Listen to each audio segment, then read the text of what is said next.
Kevin, are we ready? Yes, you are ready.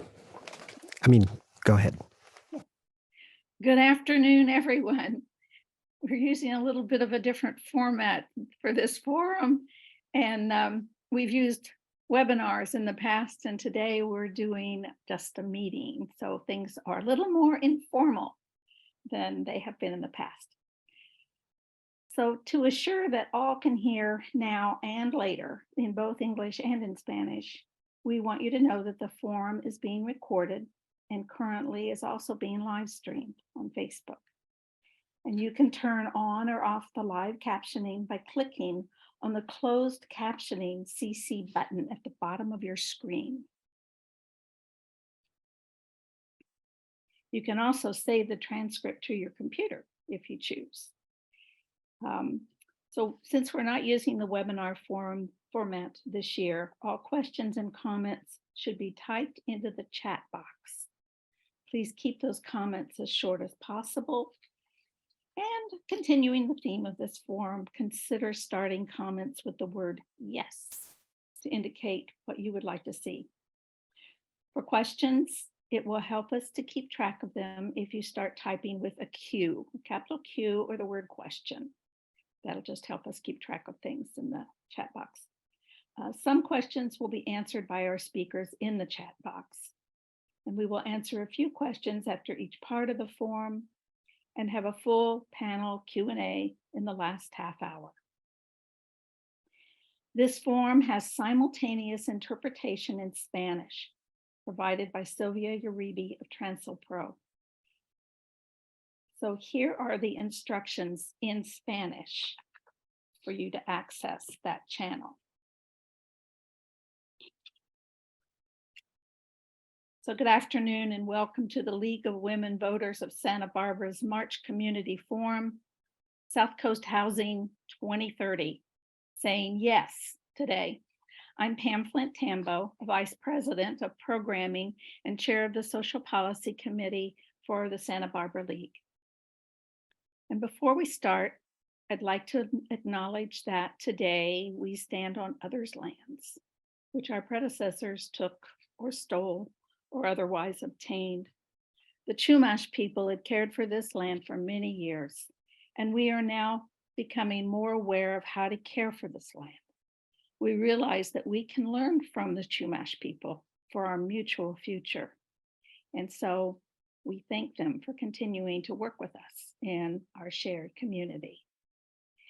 This will be our last community forum this spring, but we encourage you to participate in the Community Environmental Council's Earth Day celebration at the end of April, where our league will have a booth on Saturday, April 29th. The State League of Women Voters Convention is in San Francisco on May 19th to the 21st. And then on June 17th, we locally will hold our Santa Barbara League's annual meeting at Tuckers Grove Park. Our local league's new fiscal year begins in July, and our forums will begin again in the fall, hopefully live or perhaps a hybrid. So stay tuned for those plans through our channel voter newsletter and our website, or join in on the planning for forums during the summer months. So a big thank you today to Linda Honigman, the League's forum organizer, and all of our speakers who are participating. So now a warm welcome to our distinguished speakers, beginning with Julia Hamilton from the Unitarian Society of Santa Barbara. Hi, Julia. Hi, Pam. Thank you and hello to everyone. And thank you for taking your time today to be with us to dive into this rich and complicated topic together. And before we get into the details of the discussion, I wanted to start off by reminding us of some bigger picture issues. that we are here because we recognize that there always needs to be a multiplicity of approaches working together towards a common goal. It can be so easy to dive into the details without zooming out to talk about how we need to be pulling towards a shared vision, a vision of a multi-generational, multicultural, economically diverse community where everyone can thrive. And so when we talk about housing, we can get lost in the technical details, but we have to remember that what we're also really talking about are people's homes, not just buildings. And so in all of these conversations, remembering that home is a tender place. Home is a place everyone needs, place to call home. It may look different for different people, but every human being needs a place to call home in order to thrive.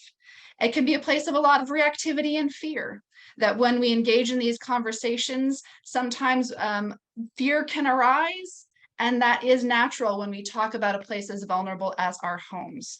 So just to remember that we're engaging in this conversation, not because it's a zero-sum game, not out of a competition for scarce resources, but rather in service to a shared vision for the kind of community we want to create.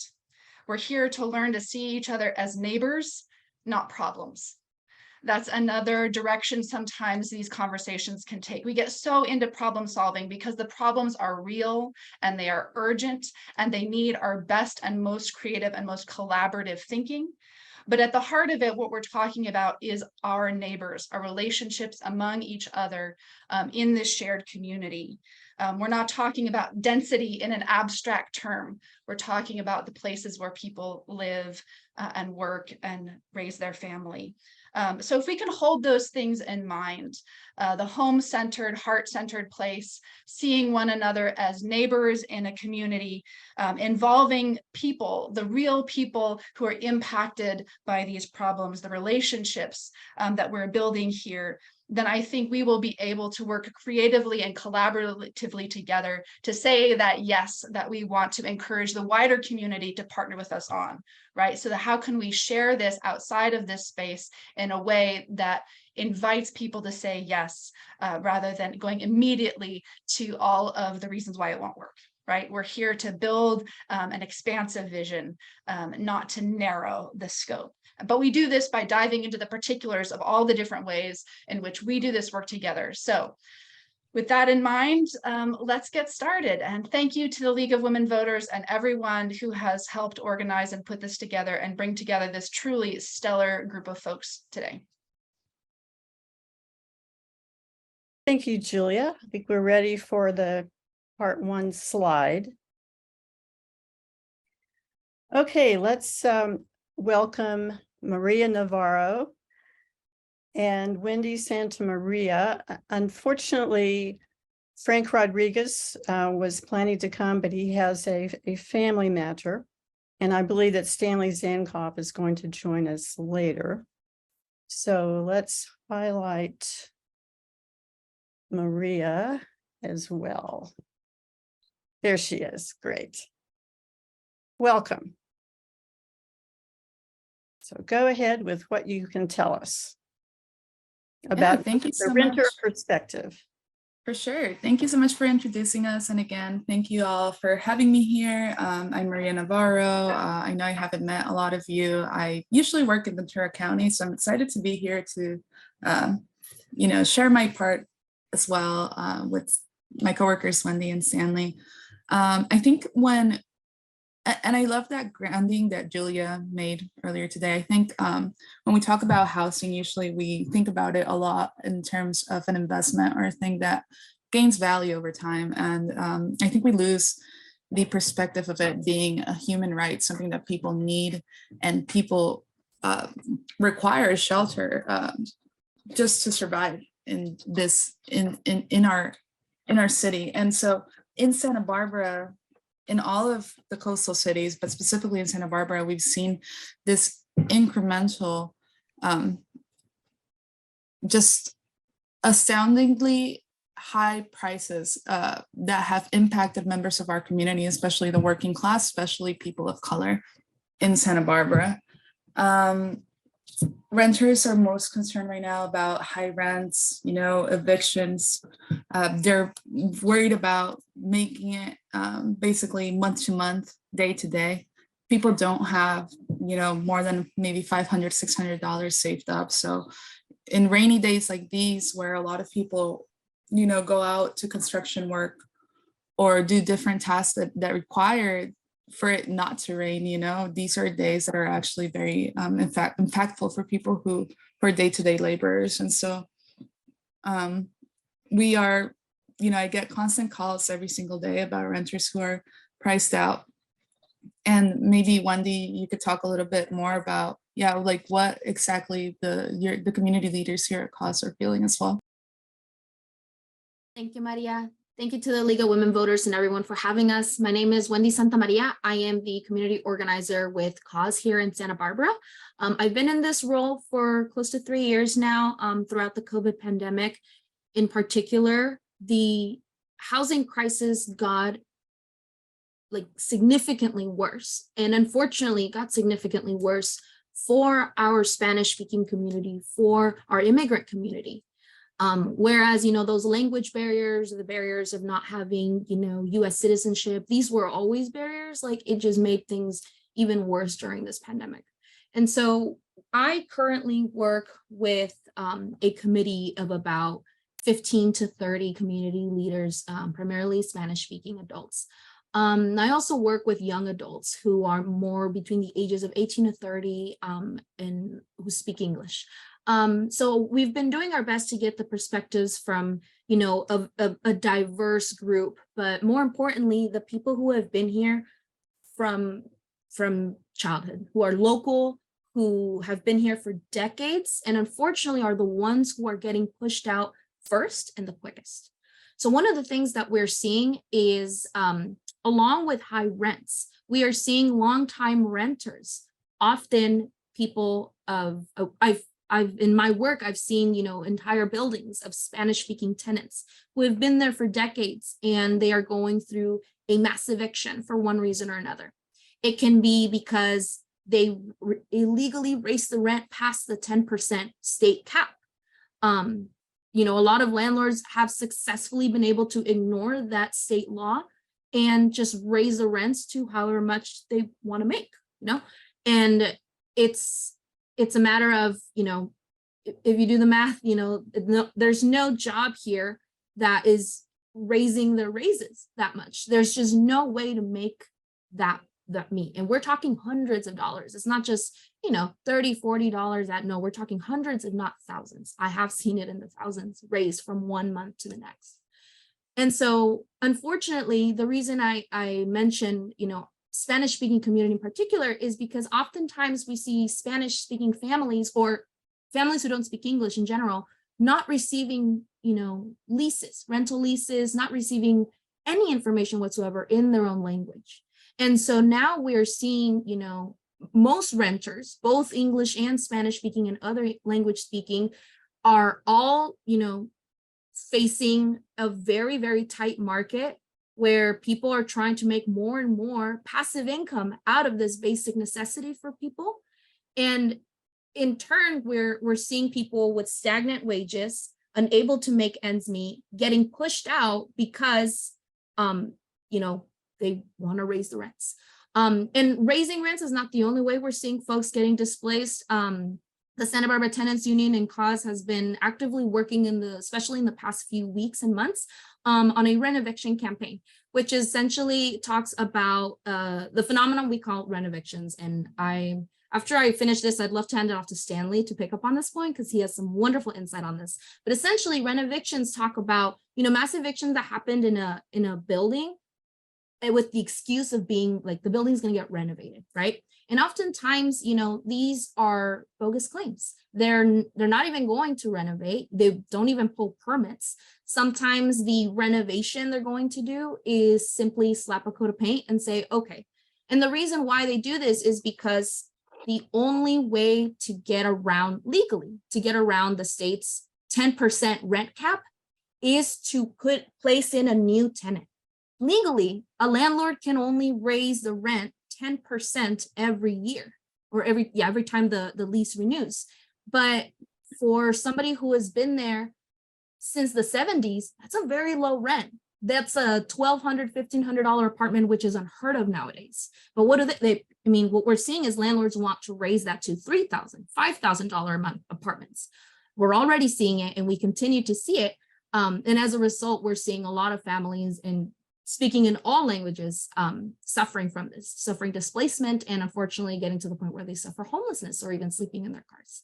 So I'm going to pass it off to Stanley. I think he has some really great insights on the rent evictions and the other housing pieces as well. So much, and thanks so much for having us share a little bit about the tenant perspective. It's such a, sadly, oftentimes a missing piece in the conversations around housing. So really appreciating the League's insistence on elevating these voices. I'm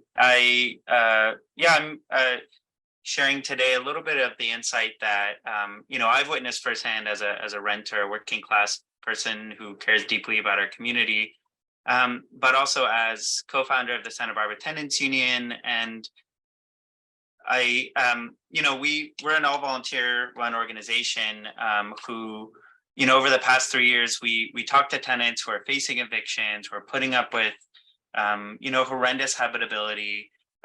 We have a weekly tenant help desk where we get anywhere from like 3 to 13 different cases over Zoom, where we chat with people. We go talk to tenants at their doors. We organize in buildings as best we can. And so just kind of pulling from that insight, absolutely everything that Maria and Wendy were sharing is totally what we're seeing. And at its core, I wanted to talk about, it's not just about the rent, it's the rent wage gap. And it goes both ways, right? Working class folks are working 2 to 3 jobs just to pay the rent. And at the same time, something like raising the minimum wage, for example, won't fix it, right? Because we need some sort of common sense efforts to place a cap on rents. We need to actually build housing that's affordable and in the long term. Because if people make more and the housing is out of control, then that housing price will only go up. So I think some of the issues that renters are most concerned about, absolutely the high rent. But what I want to emphasize here is there are kind of spillover effects with the rent, right? It's not just about having to work more and more jobs or commute farther and farther because the rent's too expensive. But there's a way in which the threat of being evicted or the threat of losing your unit, and knowing that the housing landscape is so tough right now that it's forcing people to put up with horrendous habitability. Things like we talk to tenants who replace their own fridges, who haven't had hot water since November, who are putting up with mold, who maybe are packing in tighter with more and more family members living in smaller units, or that, at its worst, right? I mean, it's making people put up with maybe domestic violence situations, or even abuse from their property managers and landlords, which we have seen, right? So there's a way in which it's again, the rental market is affecting people not just in how much comes out of our paycheck, but in the conditions that folks are increasingly having to put up with. And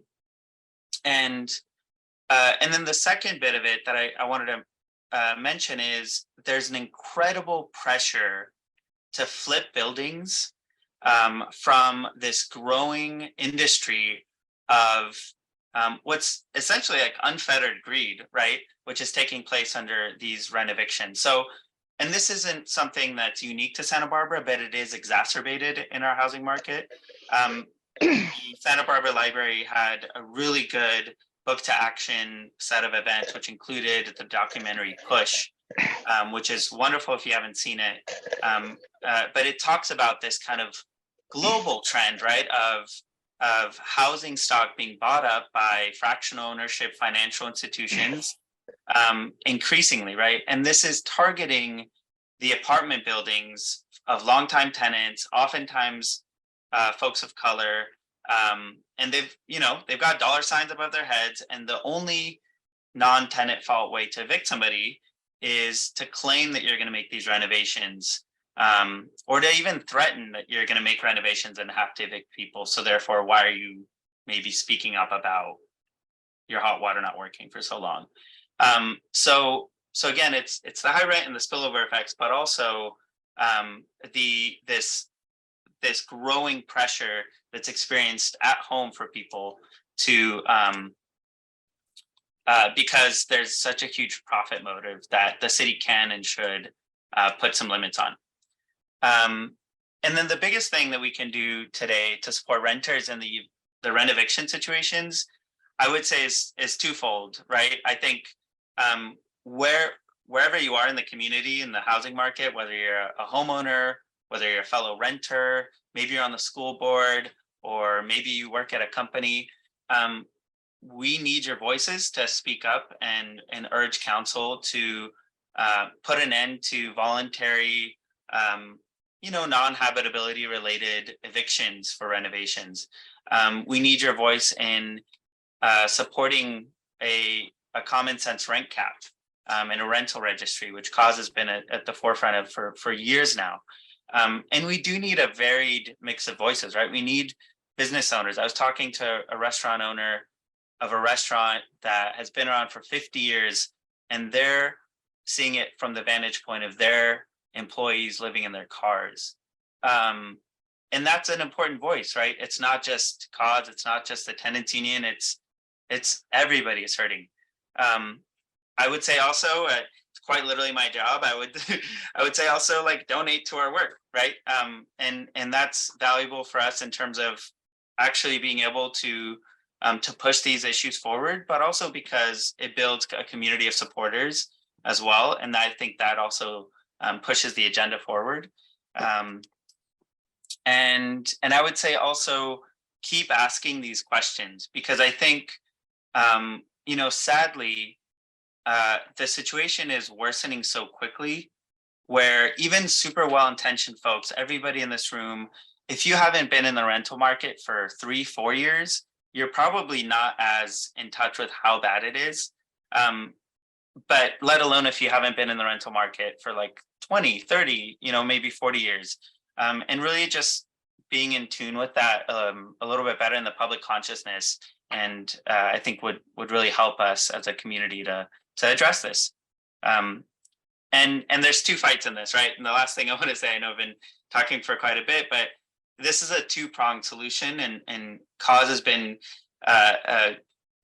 beating on this drum for over 22 years now, right? We need bold, and vast housing construction of housing that's dignified and quality without causing displacement. And we need it to be rent capped, right? We know that affordability by design just doesn't work. And then in the shorter term, we need really strong tenant protections to make sure that folks aren't being displaced in the ways we were talking about, because it not only affects folks along lines of privilege, but not only because it displaces individuals, but also because we're effectively losing remotely affordable housing stock in the meantime. Because for every building that's a victim of rent eviction, that unit gets doubled or tripled, like Maria was saying. Yeah, and if I can, I want to address the question that Linda posed in the chat as well. So, we hear, the concerns with mom and pop landlords a lot. And I feel like with mom and pop landlords, this is a question that could be addressed through writing in the ordinance, right? We could exempt small mom and pop landlords, but what I really want to get to is that when we talk about mom and pop landlords, when we talk about good landlords, right? Good landlords are not going to feel rent control. They're not going to feel tenant protections because they are already doing the things that make them good landlords. They're not hiking up rent. We talk about 10%, but really what is 10%, right? Like 10% right now for someone who's able to rent and are lucky enough to rent something that's only $2,000, right? Let's say a 1-bedroom apartment, that's $2,000, which is rare in the city. if you increase the rent 10%, that'll go up to $2,200 a month. That's $2,400 a year. That's a lot of money for a person who's working in our service industry or is paid even minimum wage. You have to at that point overcrowd that room to be able to make it, to meet rent. So mom and pop landlords, yes, there could be exceptions written in, but also just wanting to highlight that good landlords already do the work to not create those conditions in the first place, right? They're usually clean, their places are habitable, and they don't increase rent, in proportions that people can't pay or displace people, right? The state law does protect against high rent cap, but the problem with the state law is that it shifts with CPI, and since CPI, or the Consumer Price Index, has been so high lately, that's why we're meeting to the 10% cap, and seeing that the base rent is already so high, that 10% cap is just really large. If it was, if you were talking to me maybe like 15 years ago, when maybe you could rent out something for, I don't know, $1,200 or something like that, right? And you had a 10% rent cap, even then it would have been pretty bad, but it wouldn't have been as bad as it is today. The 10% rent cap is just too large. And also, just to your point, I think maybe Nadia put here the question: who do you know that receives a 10% wage increase in their job every year? Like I don't know anybody. If you know anybody, or if you got a job opening for me, let me know.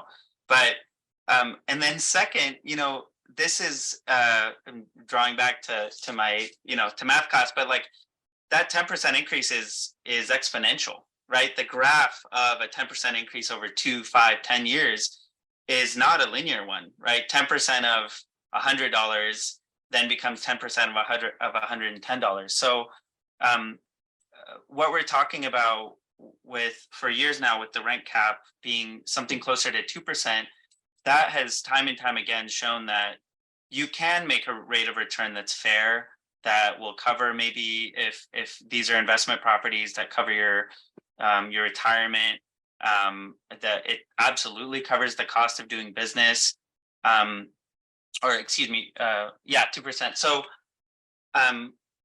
So the things we're talking about are common sense from like a business standpoint. What I think we're all trying to address is this sort of unfettered greed that we need to put some limits on. Rent evictions that we were talking about, if you can imagine it, these are attempts to circumvent even the 10% annual increase, right? For people and companies, mostly these huge companies out of town, they're not your quote unquote mom and pop landlords, who we're so worried about, and we should be. They're doing this, they're ruining people's lives, harming the social threads of our community, because 10% per year just simply is not enough. And I think like we're better than that. But we need to do something about it. Well, thank you all. I believe you will all be able to come back for the final panel. So we look forward to pursuing more questions. And we don't need to, Gavin, we can skip the slide because they've already dealt with the questions. We can go to the title slide for part 2. And we will switch our heads around for that too. So our next topic is the school district needs and solutions with Hilda Maldonado, Superintendent of Schools for the Santa Barbara District, and Gabe Escobedo, school board member. And also he was recently the Planning Commission chair for the city. So let's start with Superintendent Maldonado. Welcome. Good afternoon, Linda, and fellow members of this panel. I want to thank Reverend Hamilton for your opening remarks to ground us in the heart and the home as a center for the relationships and the work that we all do here in Santa Barbara. That was really powerful, and it reminds me of the reasons why we do the work that we do in school districts, and the people that work in school districts, which very much take that to heart as part of their everyday career and their job choice. I also want to thank Wendy, Maria, and Stanley. I haven't had a pleasure of meeting you yet, but a lot of what you have to say, I'm afraid that I might repeat a little bit of it. So apologies to everyone, but I always have so much faith in the future when I have such talented people with me and around me. So thank you. I do have a PowerPoint slide, and I just want to go over a couple of things that we've been hearing here in Santa Barbara Unified around this very important topic and the need for affordable housing in Santa Barbara. So I will look to whoever, there we go. So we'll go to the next slide. I've been in Santa Barbara for 3 years, almost 3 years now myself. I'm also a renter here and have learned firsthand how expensive it is to live here and how to even find inventory of availability for rentals. It's really becoming impossible for so many. And recently in Santa Barbara Unified this fall, I visited every single school. I invited all members of faculty and staff to join me and tell me what kinds of things were concerning them, what was going on at their schools. And overwhelmingly, I heard housing costs. Superintendent, can you help us? It is becoming impossible for us to stay here. We love the school district, we love the students, we love our schools, but some of them shared with me that they've needed to take on 2 jobs. Paraprofessionals, those teacher assistant jobs that don't pay as much as a teacher, told us stories of having to work in the evenings in DoorDash or other jobs to make ends meet. I heard from a teacher, a junior high school teacher, amazing teacher, who shared with me that all she could find was a garage to rent, to live in. And I really appreciate Maria, Wendy, and Stanley's remarks that give us a real perspective. And some of the people you're talking about are some of our families and our parents, but they might also be our teachers, our paraprofessionals, our food service workers. So this issue of the high cost of living is real. It really impacts the people that work for us, who we hire. We know that according to the definition of affordable housing by the Department of Housing and Urban Development, 30% of our gross income should go towards housing. And we found that, people are paying up to 50% of their paycheck, their take-home pay, and that doesn't leave a lot for people to buy foods and necessities and enjoy their lives here. So with listening to that from our employees, I reached out to my co-superintendents near us at Hope, at Goleta, and I asked them, what are you hearing? I met with the president of the teachers union, the president of our classified workers union, to ask what can we do as a district. So the first thing we did is we wrote a letter to really advocate to our elected officials who can do something about this. And I've heard some great ideas here today. In our letter, we just wanted to really emphasize how hard it is for us to recruit, retain, and support our employees who serve our families and children. So this coalition is part of that. Again, Hope, Goleta, and most recently, Carpinteria School District has also joined us because we're all facing the same issues as employers in a school district. Next slide, please. We've already heard you talk about some of the income requirements that landlords have around just getting into a building. You need to have 3 times the amount of the rent to qualify. I'm looking at the salary of a beginning teacher, which is about $56,000.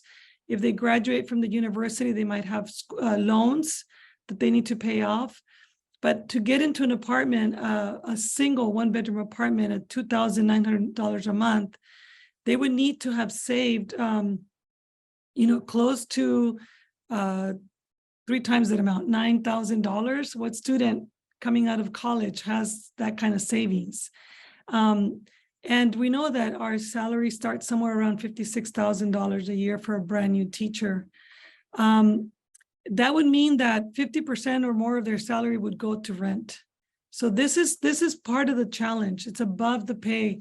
Our highest paid teachers would need to also be paying $15,000 to $20,000 more a year to get into a 2-bedroom apartment. And I like what Stanley said about at the rate we're going, we're all going to be out of the ability to rent we don't give salary raises of 10% every year in our school districts. I mean, we are obviously a public sector employer, and it would mean, it would make it impossible for us to do that, even if our heart is in it to do it.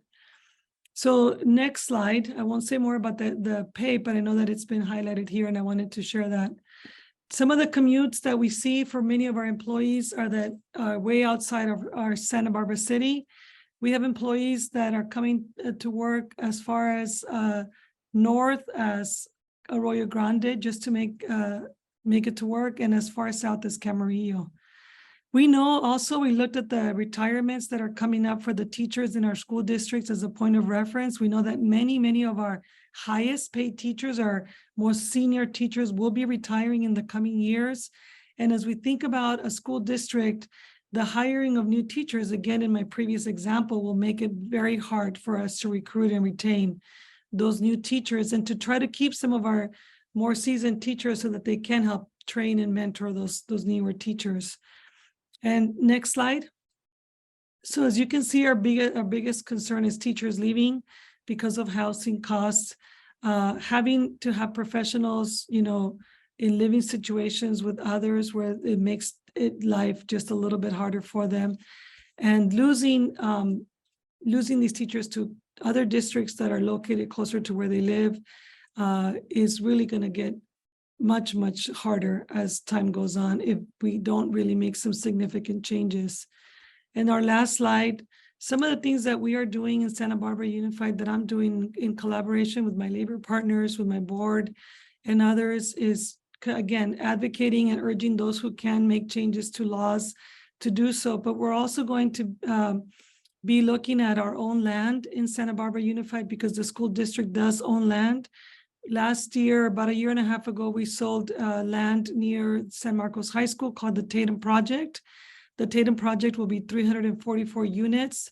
63 of those, or 69 of those, are assigned to affordable housing. And just recently, we renegotiated with the developer to take the 69 and turn about 13 of those into very low income housing. So we're very grateful to Red Tail for agreeing to do that with us, for us, so that we can give an opportunity to others, because people do deserve to live in beautiful places too. Just because you don't have a high income doesn't mean you don't get to live in a nice place. The other thing we're doing is we created an ad hoc committee. Mr. Escobedo, along with myself and another board member, will be exploring other land places that we have in Santa Barbara that are owned by the school district, and looking into possibly creating our own affordable housing for our employees, because we know that through fair housing laws, if it was developed by others, we wouldn't be able to mark those units just for employees. So as a way to try to meet the need and meet the moment, we will be looking at that in the coming weeks and months, and bringing a proposal to our board to be able to help our employees. But we know those are solutions that also won't happen, you know, quickly, because we know that development takes time. But those are some of the things that I'm working on as a superintendent. And I want to just say that I'm grateful to the other superintendents at Goleta, Hope, and Carpinteria. They're not here with us today, but I know that I'm doing this in collaboration with them. Our teachers union, our classified employee unions for all school districts as well, who are joining me in this effort. Thank you for having me here today.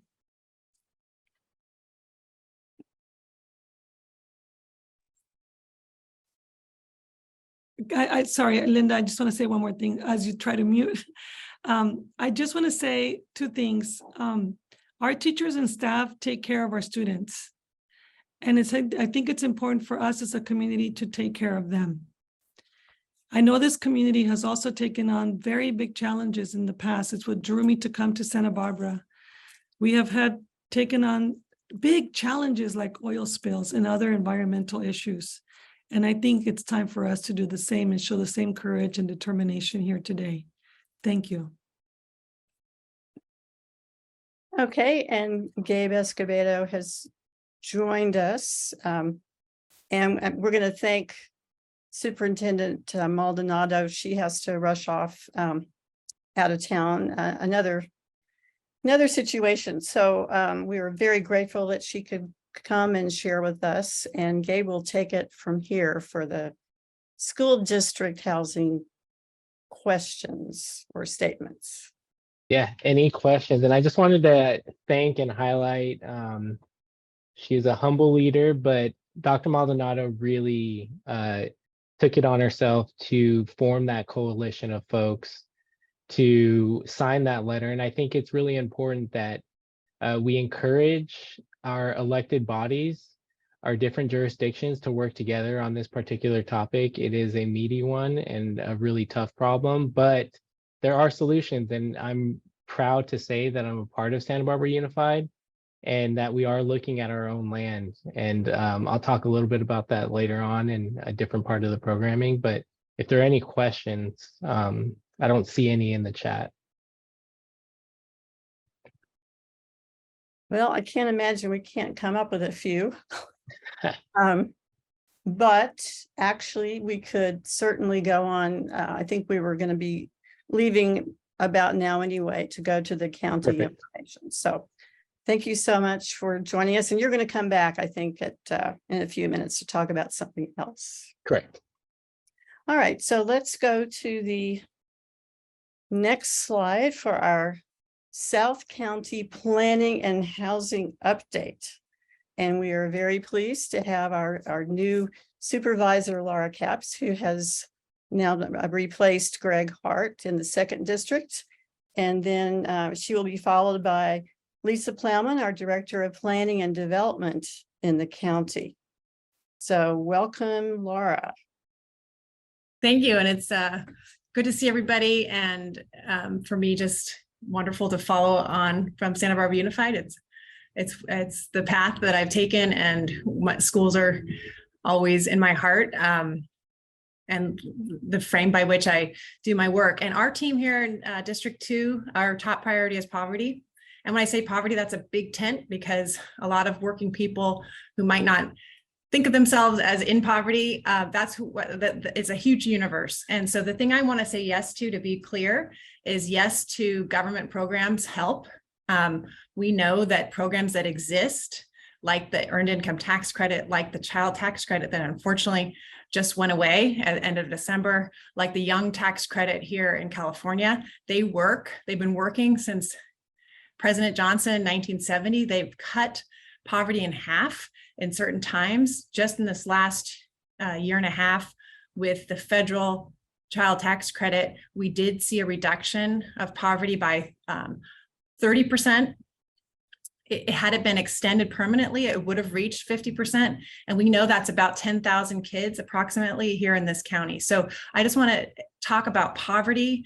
But when I say the word poverty, these are I'm talking about working renters. I am a renter. These are people that, could be working in the school districts, could be working in our city, could be working in our public service. In addition to those in deep poverty, certainly we're grounded in our compassion and commitment. But I just want to put in all of you and these amazing advocates, as I look across who's here, this notion that we can do better when it comes to connecting people to the programs that already exist. We do need better reforms. I'm so glad to hear about the work that Stanley is doing and cause. We do need to tackle exploitation, absolutely, tackle greed. But the thing that I'm focused on in my office as a government person is to just hopefully try to connect more people to the existing programs that exist. And to just talk about one, some of you have heard me talk about it before, but it's the Earned Income Tax Credit. And it's one of the best tools that we have to give people more of a stable financial independence. Again, it was started under President Johnson, greatly expanded under President Reagan. Might be surprised to hear that. Also under President Clinton, who I worked for. And thankfully in California, we have a state companion that's it's progressive. Governor Newsom has put a ton of money into the Earned Income Tax Credit here in California. And if you want to check out how much you might be missing out on yourselves, I just did this for myself.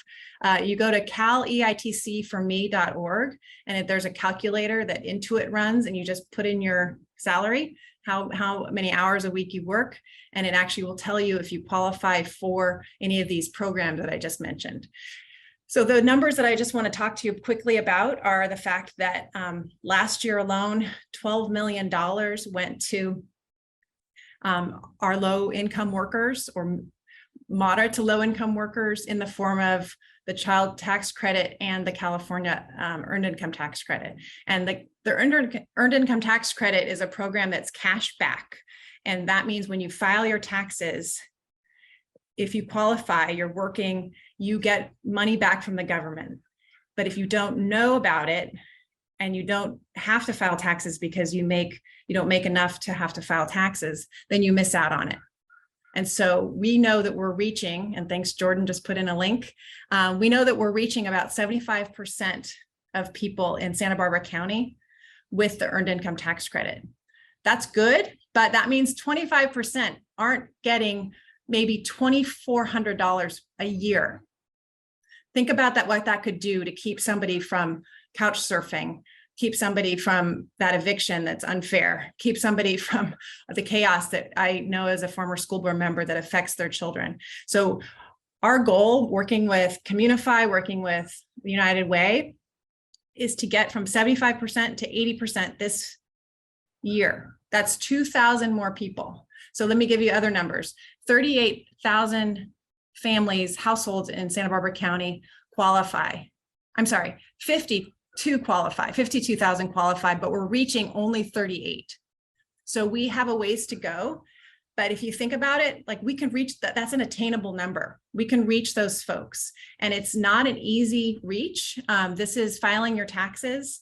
This is not just signing up for, voting, et cetera. You actually have to provide 3 pieces of documentation. It takes about an hour. You can't do it with just a volunteer. You have to do it, thankfully, with a certified accountant, somebody who's been trained through the VITA program. Some of you are probably well aware of that. And so research shows that it takes about 3 touches to somebody who is not yet filing their taxes. But if they do, they will literally get this cashback program. So I just want to put that plug out. Thanks to Daniela for plugging in the United Way. There's tax filing that's happening all over right now. There's a ton of free sites. There's a lot of also, when you say free sites, some folks in this population who have been burned before from TurboTax, other programs that are not free, and they end up paying all these fees and they take a portion of that earned income tax credit. But it really is a lifeline. And I just want you to know that our office is focused on it. We want to get to 100%. We want to get to 100%, and we'll see an uptick in people that are living too much chaos, too much on the brink. I just want to piggyback and shift now to housing element, because obviously I just wanted to talk about poverty, because to me, of course, and I know you all know this, it's all connected. But in addition to the way in which the school district, and I was proud to vote for that Tatum project that Superintendent Maldonado spoke of. Also, Supervisor Hartman and I, working with Director Plowman and her team, we're looking at county sites as we go forward with this housing element, so that we can have workforce housing for our county employees, but also other employees. And that's going to be an update to the housing element soon, that there'll be more county sites. So thanks to those of you who've advocated for that. I think it's smart. I have a lot of county property in District 2, as you probably know, off of Calle Real. So we're making some really good progress there. I see a question I'm just going to bounce to. If you're undocumented, do you qualify for EITC? Not the federal, but in California, if you have an ITIN number, you can get the earned income tax credit. That's something that I personally worked on as an advocate for the earned income tax credit previously. That's a achievement of Governor Newsom's in the legislature. So, and in California, if you're 18, you can qualify. So we're trying to get the word out to City College students. We're trying to get the word out to UCSB students. Too many students are hungry, living on the brink, can't afford the rents. Last point I'll say, just to double down on what it's like to be a renter. I think Stanley made the point that if you bought a long time ago in this community, you don't realize what it's like. Rents have nationally doubled in the last few years. The wage rent gap is just huge. And I just looked on Zillow before the Zoom, and in District 2, which starts in Isla Vista, lots of Goleta, all the way down to Stearns Wharf. There are no 2-bedroom apartments under $3,000. There's a few 1-bedroom, like maybe 8 or 9. When you put in 5,000 to 7,000, there's about 23. I mean, it's just ridiculous out in the renters. And I'm happy to take questions. Very, very passionate about this topic. Housing is the vexing issue that my team, which is an awesome team, I think they're all on here, of Daniela and Jordan and Chris Henson, we're working on this, we're focused. If you have ideas, this is the time. And I know Director Plowman's going to speak about the process, and I'll let her do that, but happy to take questions either now or after Director Plowman's done. Yeah, Laura, if you're going to be here for the final panel, then let's go ahead Sure, I'm here. with the other presentation, because she does have to go soon. So Sounds good. we'll bring in Planning Director Lisa Plowman. Welcome. Thank you so much. And so great to see all these people participating in this very important meeting, talking about a really important topic that I'm spending a lot of my time on right now.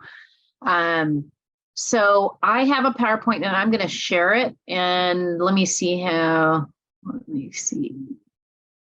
have to open it up and then share. So I might not be able to see you or the chat while I'm presenting, but when I come back, I will look into that. And we do have some other of our team on the meeting today. That'd be Alan Bell, supervising planner, and Jessi Steele. She's our project manager in our long range planning division for the housing element.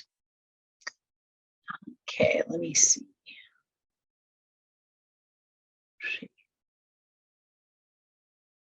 All right. Can you all? Yes, looks good. Okay. Trying to get, there we go. There we go. So I'm just going to spend a little bit of time giving some background and talk a little bit about some of the needs that we've identified in our housing element, what we're trying to do in the housing element with programs, and then what our next steps are in the process. So this slide,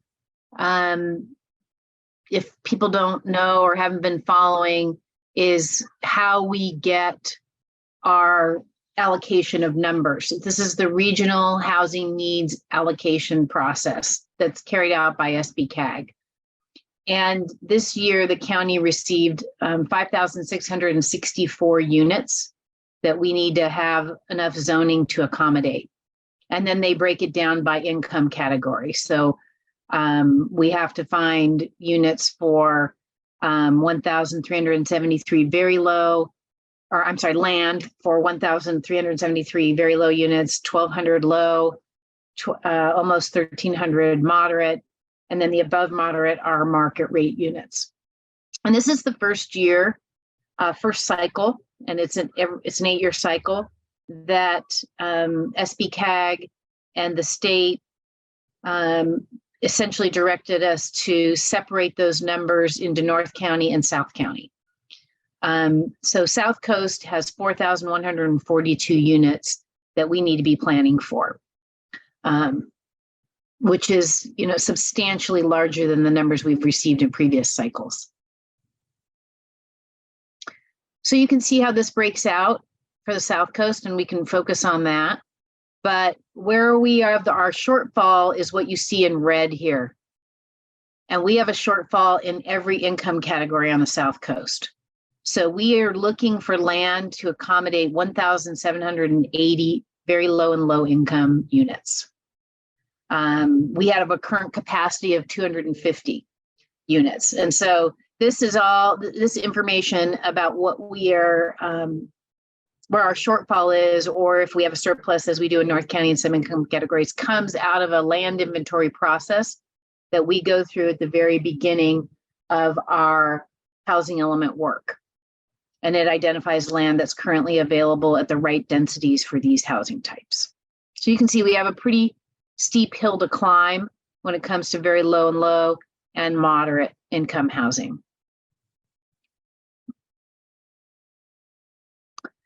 So many of you have probably heard a lot of stories and read in the newspaper about the state mandates, and they have gotten more and more concerned about how housing elements are prepared, how sites are identified, and whether those sites are viable.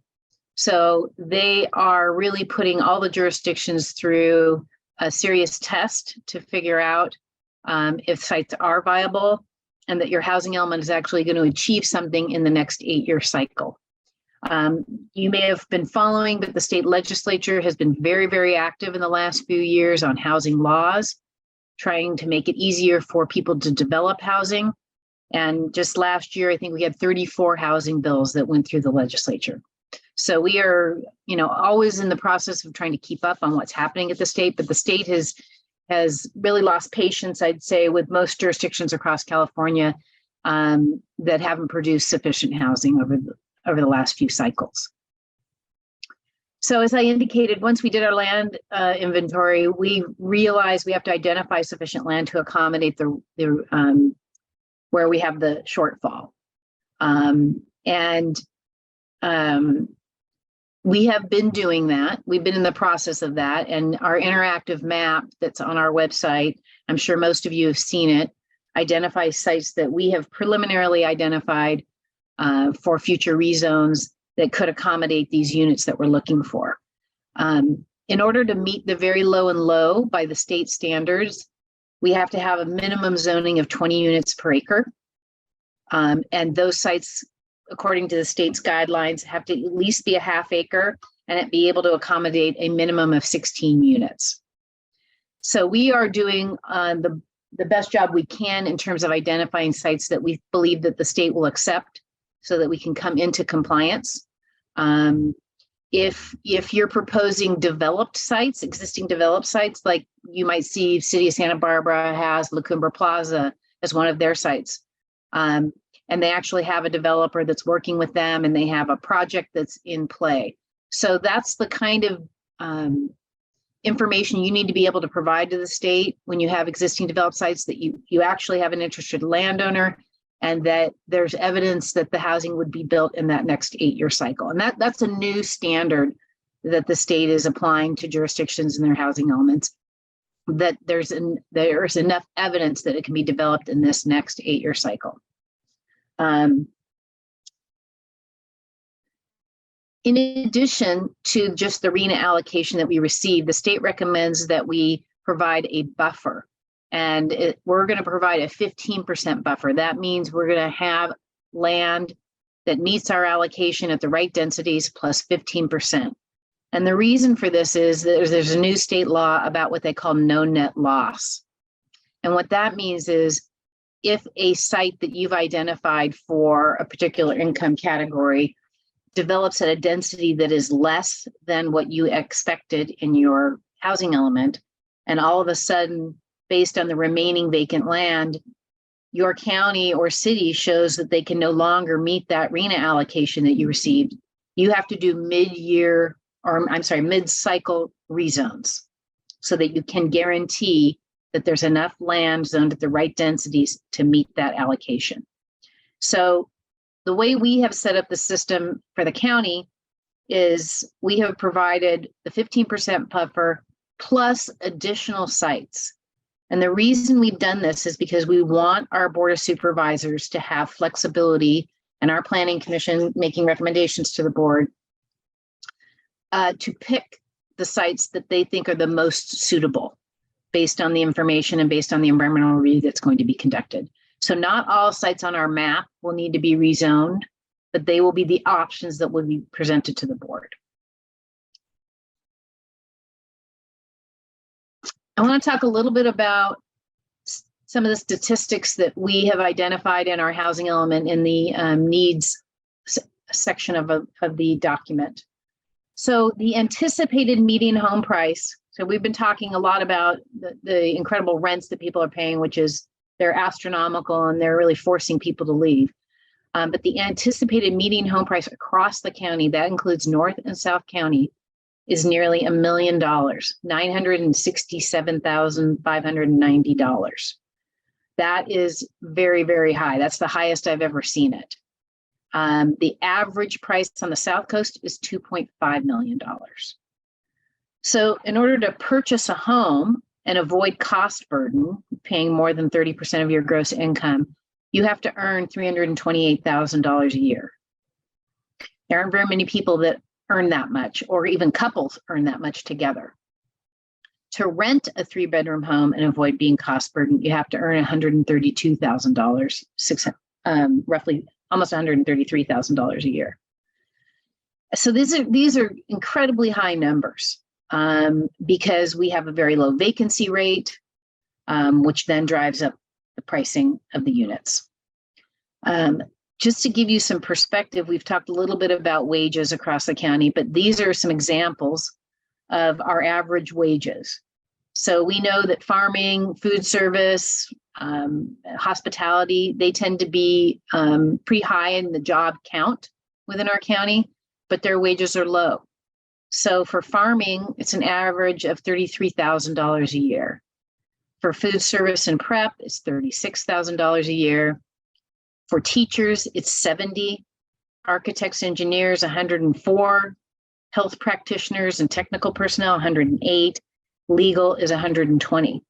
None of those wage earners make enough to either purchase or rent a 3-bedroom home without being cost burdened. So it's when you look at it, it's pretty staggering. The average salary across the county between North and South County is $60,000 a year when you look at all of the different employment categories. Another interesting statistic is that roughly 8% of renters on the South Coast are in a position to purchase a home. So not very many people. So some of the programs that we're looking at, including our housing element to try and address this problem, is we want to develop a program to incentivize more rental housing. We're starting to see more of it. We see developers come in and propose to build apartments rather than condominiums. For many, many decades, that was not true. We hadn't seen rental housing built probably on the South Coast for about 40 years until about 10 years ago. So we want to develop a program like the city did that stimulated rental housing development in that, particularly within the city boundaries. We also are studying the local preference program. There have been jurisdictions across the country that have focused on local preference, particularly for subsidized housing, so that we can ensure that people in the community are getting the housing that's built. We're going to be studying a density bonus program that would be a county density bonus program to incentivize the development of moderate priced housing. This is a particularly challenging category of housing to produce for, because this category is one that doesn't qualify for any subsidies through the federal government or the state government. And so it's very hard to construct housing that meets the moderate income category, between 80 to 120% of our area median income. And our area median income is about $100,000 a year. We're also going to be updating our inclusionary housing ordinance to extend affordability term to 90 years, because it's really important that once we secure an affordable housing unit, we don't want to lose it. You don't want to have to keep rebuilding the same unit over and over. So we want to make sure that our supply remains intact. CSD, the Community Services Department, which we have our own Housing and Community Development Division, is going to be preparing a workforce housing study. That's included as one of the programs in our housing element. And then we have a program where we're going to be modernizing our multifamily and commercial zone districts. We've already actually started the effort. We have a consultant on board, but this is to facilitate housing in these zone districts. Our multifamily zone districts in the county are quite old and need to be updated. And then our commercial zone districts don't necessarily facilitate housing and mixed use in the way that we think is important and the way we think will actually facilitate the construction of housing in those properties.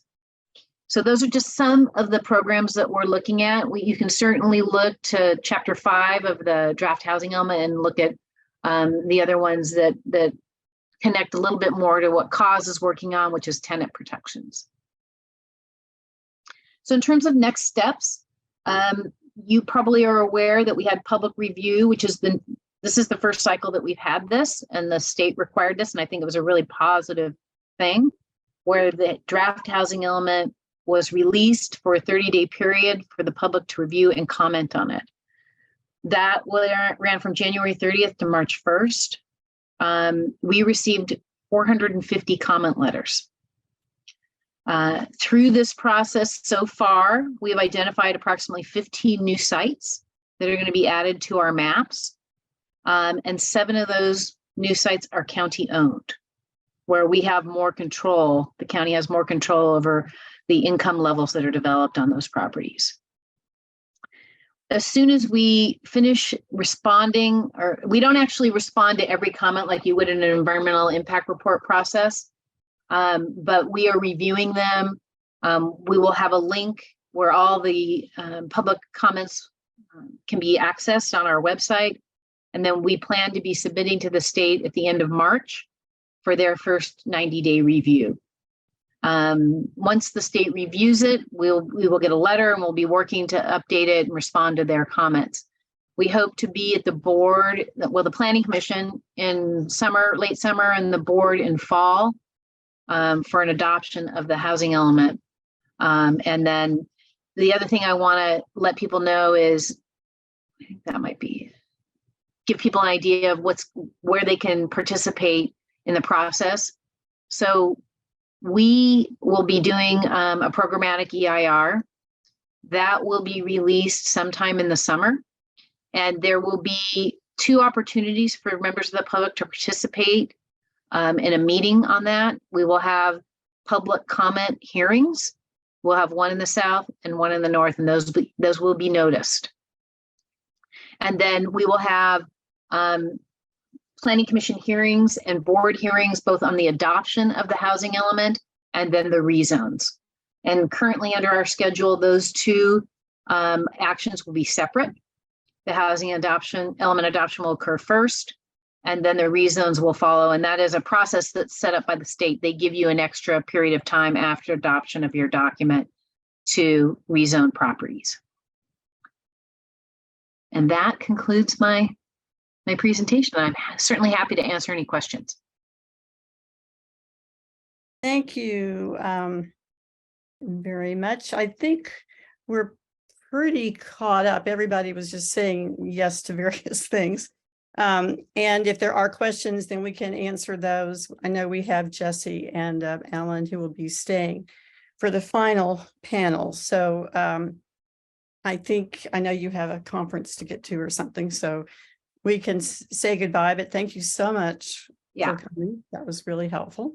Yes, and thank you so much for having the forum and, bringing attention to this really important issue and being supportive of trying to get more housing in our community. Really appreciate it. Thanks so much. Take care. Okay, so we're going to have a quick part 4. We're going to bring back Gabe Escobedo. He's going to talk a little bit more about what governments can do. And I don't know that we even have to show that slide. We could probably just bring Gabe right in. Moving along. All right. What do you have for us? I have a little call to action. So bear with me a little bit while I get set.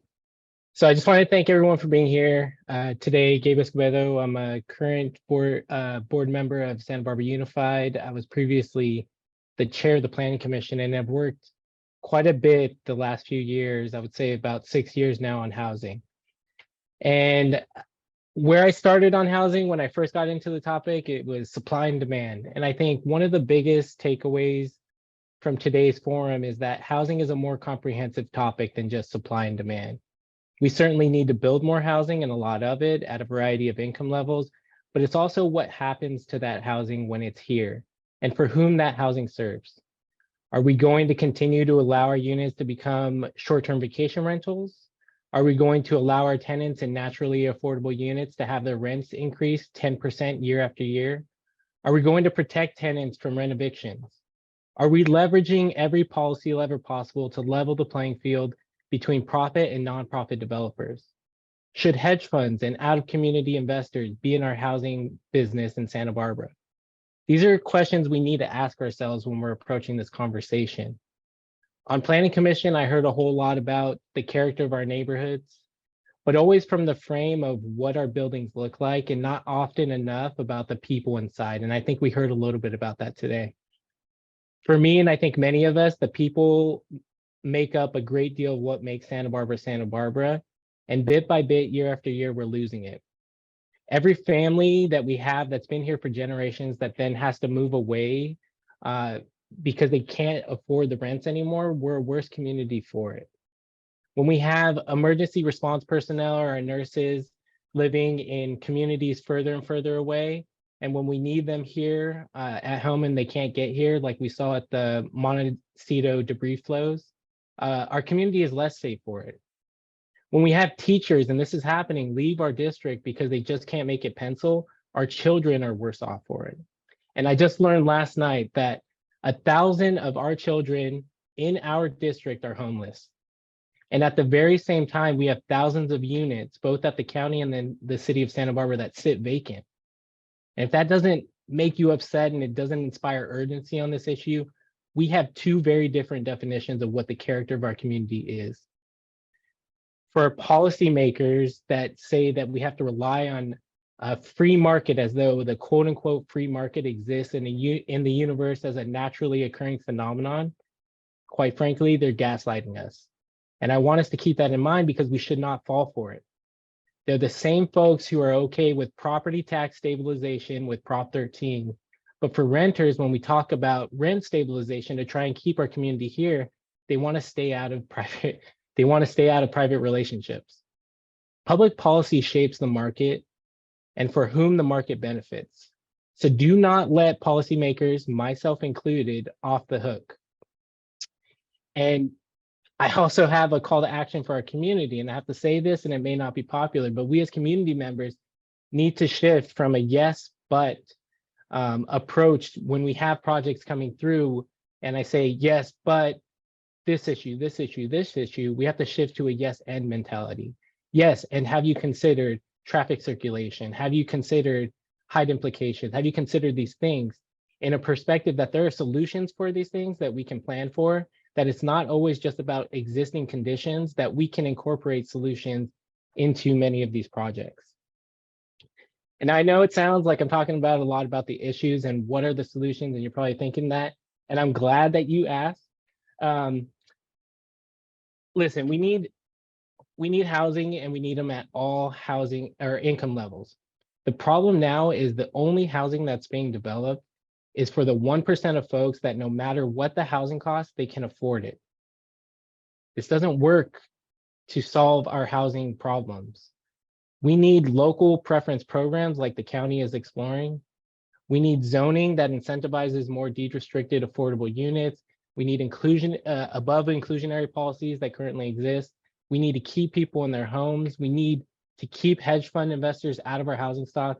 And we could talk about policies and taxes and for all of those things, but I think if you're gonna walk away with nothing else, walk away with these three things. Your advocacy matters, so please continue to show up to forums. I wanna thank the League of Women's Voters for putting on this really important forum and giving voice to folks from a variety of issue areas on the housing topic. Next, we need to keep folks in their homes with the rent stabilization ordinance. We need more deed-restricted affordable units. And I think this is where we need government to lead by example. We need subsidized housing, and you can't get subsidized housing without a subsidy. I saw Rob Frederick's post in the chat, really what goes into affordable housing and what from beginning to end, and it's a lot. But one thing that government can do, government agencies can do, is either provide funding or provide land. And we need every jurisdiction to put up excess land for 100% affordable housing. I'm proud of Santa Barbara Unified for starting an ad hoc committee to take a look at our properties, and I challenge other jurisdictions to do the same. We need every jurisdiction to develop a reliable, affordable housing funding stream. We used to have the redevelopment agency and the state got rid of it, but now we need to start looking locally and advocating at the statewide level as well. I'm encouraged by the City of Santa Barbara's Hope Fund and encourage other jurisdictions to do the same. This is a time for government to lead by example and time for the community to push them to do it. I know the housing topic can sometimes be doom and gloom, but I'm actually encouraged because for the first time since getting involved in this issue area, there is so much consensus from a variety of stakeholders that have not been in coalition together previously. So you should be encouraged. Your voice matters. I am so thankful for you all being here, and look forward to answering any questions that you may have.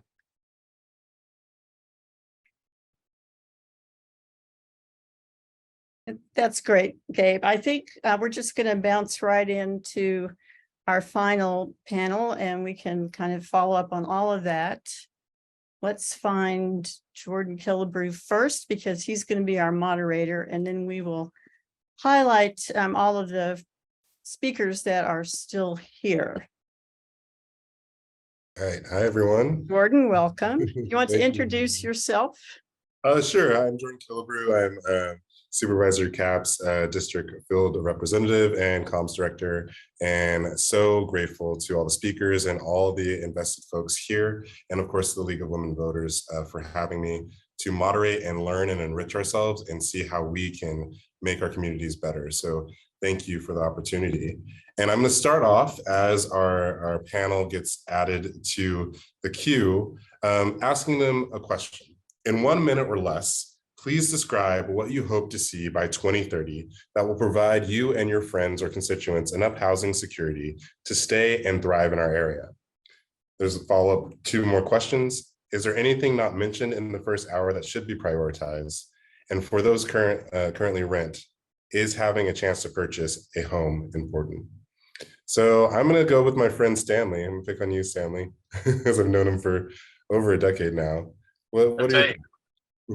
I think to kind of evade answering in more specifics, but also to get to the more fundamental issue of it, I hope that by 2030, more foundationally, we elevate tenant voices and we build tenant power, and have like a really thriving conversation in the public consciousness. It's just not an equal relationship between landlord and tenant, and our region in its entirety is suffering because of it. And I hope that, yeah, by getting organized, we can ensure that we can address these problems that are right in front of us that we've been having to take on, but that we can also take on other challenges. And I think we need more renters to be represented behind the dais at various decision-making bodies, but also in their buildings, right? We need to be like in touch with one another for very practical purposes of actually addressing these issues. So by 2030, I hope we have a thriving ecosystem of tenant associations who are organized, who know their neighbors, who are showing up at City Hall. I hope we have a wealth of housing stock that's dignified and quality and affordable. And, you know, I wouldn't say like romanticize the home ownership in the way that I think we have historically, but I absolutely think a lot of people want it for the financial security and the generational financial security that those of us our age are really, really struggling with. Thank you so much, Stanley. I'm seeing a lot of nodding heads in our Brady Bunch squares. And so Nadia, I saw you were in agreement. What are your thoughts on this question? Yeah, I mean, I totally agree with everything that Stanley has said, and to be maybe a little bit more on the practical side, you know, what would make a difference for me personally would be rent stabilization and more comprehensive rent eviction protection. I live in a home that has, you know, renovations that need to be done, pretty substantial ones, and if they did decide to do those and to kick us out, then it would be extremely likely I'd have to leave Santa Barbara. And if they decided to increase the rent to the maximum amount that they could every single year, 10%, then within a few years, that would also be the case for me. So, yeah, and to the question of like home ownership, I think it's almost something I haven't even like allowed myself to have that dream necessarily in Santa Barbara. Like, it's not even like, oh, that would be such an amazing dream. It just feels literally impossible. And even coming, you know, my parents own their home, and even with that support that they'd be able to provide me, it's really not, it doesn't seem feasible at all. And I mean, I'd love to, you know, I'd love to live in Santa Barbara as long as possible. I'd love to, like Stanley said, have that security. If you buy your home, you basically are buying yourself rent stabilization, right? You're saying, this is what my rent is going to be, or my monthly mortgage payment is going to be for the rest of my life. So in that way, that would be great. But yeah, it doesn't really feel like a serious possibility for me or for anyone I really know in Santa Barbara. I hear that, Nadia. I feel the same way. And I see, Alan, you had unmuted yourself. Would you like to jump in on this question? Yeah, thank you again for the opportunity to join the forum today. Happy to do that. I'm the supervisor over the team that's preparing the housing element for the County of Santa Barbara. And one thing I would like to emphasize is that one objective we see is to provide a greater range of housing types throughout the unincorporated county, with an emphasis on multifamily dwellings that are available not only for sale, but for rentals. And those would be developed not just on private properties or by nonprofits, but the county taking a lead, as it has recently, to look at its own properties and offer those up where it can offer more controls on, again, the type of housing, the affordability of those. And we built in some specific programs and requirements into the housing element that we think will actually further that. And that would be part of our vision for 2030. Thank you so much, Alan. I mean, with the whole housing element, I just wish that it was sped up. I wish that we could have this housing now, but I know it's going to be a long process. But I want to go to Wendy. What are your thoughts here? Jordan, I'm going to start off by answering the home ownership question. I think it's important for us to have that possibility as tenants, right? I, on a personal level, refuse to believe that that is not possible, because I think the systems in place, the laws in place, or the lack thereof, are all somebody chose that. Somebody decided to do that. And that same way, I think collectively, us organized as a community, we can organize to choose to protect tenants, to choose to create a path to home ownership for tenants. Like Nadia said, like essentially buying ourselves rent stabilization. You know, how great would it be for people who are paying 30 to sometimes even 50% of their income to be paying it to, you know, owning the home, not paying off someone else's, right? And so by 2030, the goal is to have, as Stanley mentioned, vigorous organizing, you know, uplifting tenant protections, tenant rights, and the ability for tenants to organize, right? I think on a city, and I think hopefully eventually at a county level, I am hoping and expecting to see rigorous policy changes, including rent stabilization, a rental registry, so we can keep track of, you know, what housing stock we have, what are the prices, so people can, so the city and county can be made aware of how dire the situation is. I am hoping and expecting to see by 2030 elected officials taking this and working towards a solution like the crisis and emergency is. And also, you know, there are a number of policy changes that we can do, right? Vacancy taxes on Airbnbs, all that kind of stuff we can do. There's a lot that can be done. So I think by 2030, in short, I would say I want to and expect to see the willingness to do this, the uplifting of tenant voices, leading this movement and leading the change for them to have dignified, better, and safe lives. And our elected officials to, you know, really step up and use their power to really right this ship as they have a duty to. Well said, Wendy. I want to switch. I saw a comment by a colleague, Gina Fisher, and I want to ask Jessi, who's on this call, Can you explain why the county has to do rezones, but not necessarily all cities do with the housing element? I think that would be fascinating to learn. Certainly. So all jurisdictions in California, all the cities and counties have to prove that they have current zoned capacity, enough land zoned appropriately to accommodate a certain number of housing units, to accommodate their regional housing needs. It's called a RHNA for short. And in doing an inventory of our land for the unincorporated county, we found that we did not have zone capacity to accommodate our RHNA. And as a result, we have to do rezones. But some other jurisdictions, like the city of Santa Barbara, for example, found that they had enough capacity under their existing zoning regulations to accommodate the number of units that the state gave them. So some jurisdictions are in a position already to accommodate what they need and others are not. So that's why the county is proposing rezones, but other cities in the area aren't. Thank you so much. And Nadia, I see you mentioned UCSB, who is a huge component of this. Do you want to share a little bit more about UCSB's responsibility here?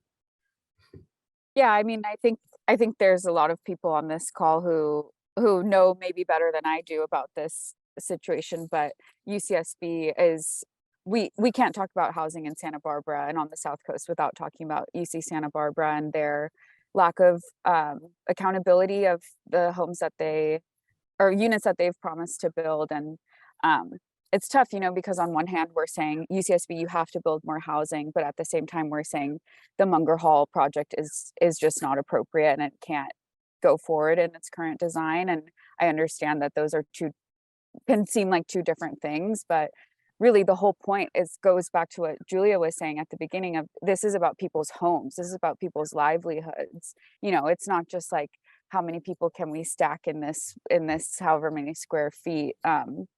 So yeah, and that's something SBCAN has been working on, and we're going to be talking about this topic at our next South County Roundtable on March 24th, and I'll put that in the chat. But yeah, just wanted to make sure that that point got included in this conversation as well. Thank you. Very huge point. Maria, Gabe, Supervisor Capps, any final thoughts? Sure. I just want to thank you, Nadia. It's about dignity. I mean, that's the word that comes to mind for me. It's not just four walls and a ceiling. It's dignity, and that's what we're upholding with this conversation. Thanks to everybody for the day in, day out hard work. We're really come together. I like the way that this was framed with the email that went out from the league, that this has really reached a fever pitch of the need, and so many different voices are coming together at the same time. It's heartening to see, as daunting as it is. Thank you. Yeah, thank you, everyone. This has been a great conversation. Jordan, I share your wanting the housing now, but I think one of the things that I would take away for folks today is, beyond what I had spoken about earlier, there are policy solutions for a lot of the issues that we had talked about. And when you think about this housing element cycle and you think forward to 2030, yes, this stuff doesn't happen overnight, but we're building the foundation for decades to come. These issues didn't happen overnight, and they're not going to get solved overnight. So we need to be in it for the long haul, but just know that the actions today do count. And I think we're going to start reaping those benefits in 2030. So I'm hoping that we're all going to have rent stabilization, and we're all going to have happy lives, and we're going to be able to have this forum in 10 years, and it's going to be a much different story. Thank you, everyone. And then I see a question from Reverend Julia Hamilton. How you doing? Hi.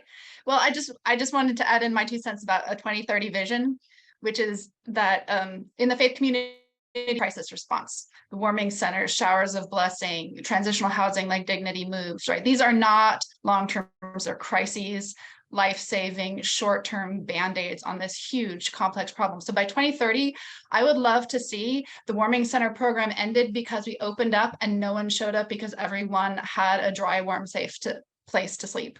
I would like to see showers of blessing get put in a storage unit because everyone had a place to take a hot shower in privacy and safety. I would like to see all of the programs that we do as crisis response be sunsetted because we've actually moved forward on real long-term systemic solutions. That's what I would love to see by 2030. I love it. I would too as well.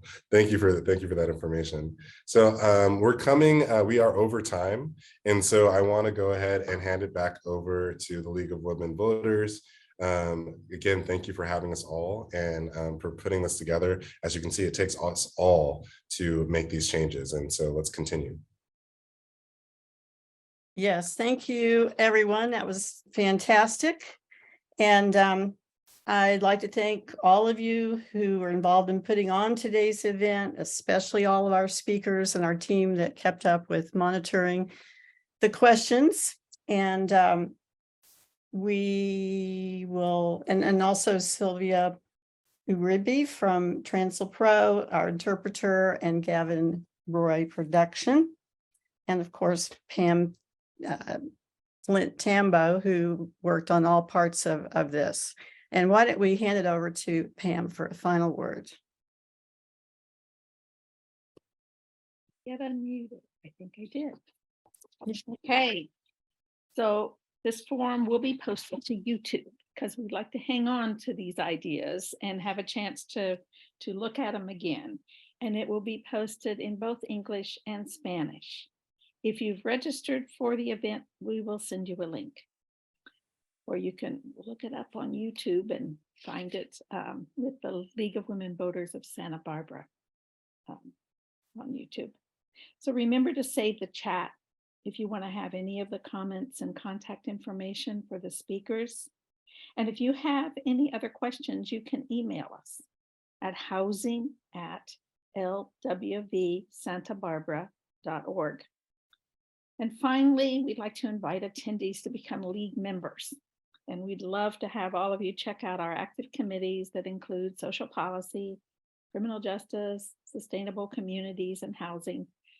And housing has just moved to meeting on the third Friday at lunchtime, beginning in 2 days on March 17th. And that concludes our day. Thank you. And we'll give you another 30 seconds to save the chat. Yeah. And quick question, Linda, how do we do that? Oh, you look for 3 dots down there in your chat box. 3 dots. Okay. 3 dots. Excellent. Yes. I see it. Thank you very much. Save chat. You've got it. Yes, I've got it. Thank you. You're welcome. Thank you.